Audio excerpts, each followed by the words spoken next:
Hey guys, so ito na naman tayong bagong vlog. First time palang mag-vlog tayo.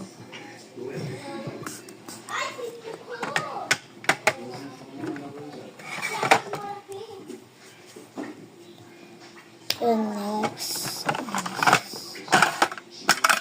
wala pa po naman kaya mag-comment po kayo kung ano lalagay natin dito next. Okay guys.